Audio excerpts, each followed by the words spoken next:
Hi everyone, Josh with Talk About Trek here, and today we're going to be taking a deep dive into the world of Cetacean Ops. So if you guys caught the finale of Lower Decks, you'll have seen the big scene, of course, in the end of the show with Matt and Kimmaloo, featured here on this sweet, sweet, sweet Lower Decks tea that I got. So Cetacean Ops is something that's been mentioned a couple of times in Star Trek, and it's been kind of like one of those little off jokes or whatever, that's is it or isn't it? But now it is, and it's real. So we'll kind of go back in time and talk about where it began and what we know about it. So the first mention of Cetacean Ops goes back to yesterday's Enterprise. So this is just after the time shift scene.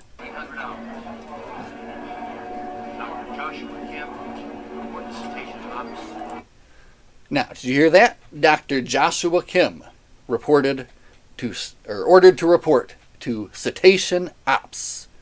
One of the cetaceans needed to see a doctor for some reason.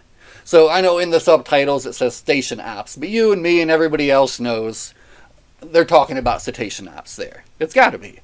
And how do you know that? Well, you go forward. You go forward a couple seasons in the Next Generation, and you've got this scene here. So here, Geordi is trying to distract this Ferengi who's just kind of butting in on Captain Picard's conversation. And listen to what he says.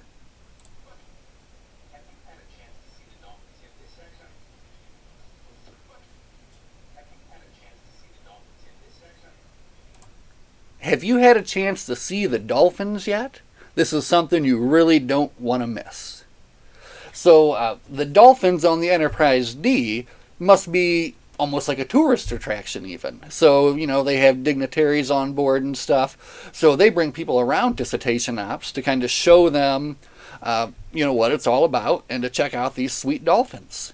So did we ever actually get to see Cetacean Ops back in those days? No, of course not. They would never have had the budget to show us that back on D.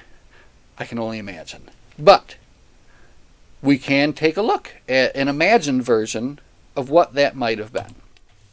So here what we're looking at is the Star Trek The Next Generation Blueprints by Rick Sternbach. And this was put out in 1996.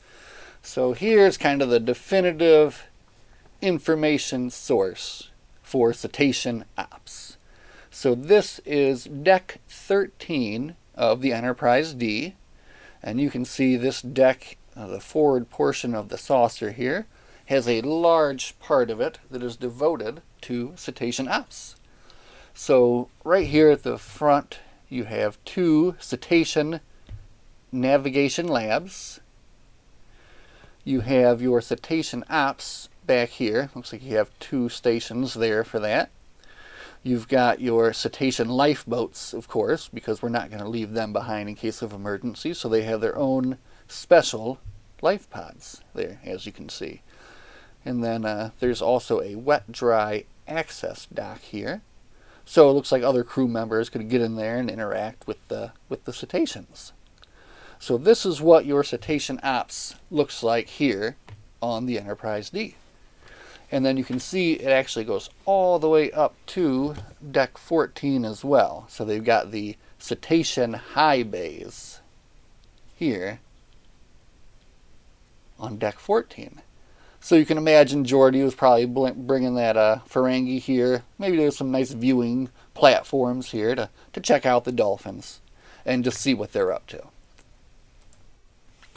So that's kind of the closest look we've got at Cetacean Ops in the past. It was never really brought up or mentioned again, but of course, leave it to Mike McMahon, the genius Mike McMahon, who I know just loves Star Trek as much as I do, because I can feel it in this show. So the first season, there was a mention of Cetacean Ops, is one of the places I think Boimler was talking about you wanted to show on the ship. And then in the beginning of this season, the second season, they were talking about a girl going and swimming with some of the people in Cetacean Ops. And then, of course, this season we had the big finale where they had to race to Cetacean Ops to save the day, and Boimler had to... I don't want to give it away. Maybe someone hasn't seen it. Anyway, if you haven't seen it, go watch it. It's amazing. It's fantastic. And I just want to say again, thanks to Mike McMahon, because it really takes a fan, a real fan, to make this kind of show. That it just so many little things that they put into it, and just so many big things that end up paying off over time. It's just so fantastic. So I hope you guys have enjoyed this deep dive into the world of cetacean ops. I know I have, and I know, like I said, I've just loved finally being able to see this crazy, crazy station on an actual starship. So it's real. Lieutenants Matt and Kimalu are real, and I hope that we get to see more of them next season on Lower Decks. So guys, thanks for watching. Again, check out this sweet t-shirt. Oh, these are awesome.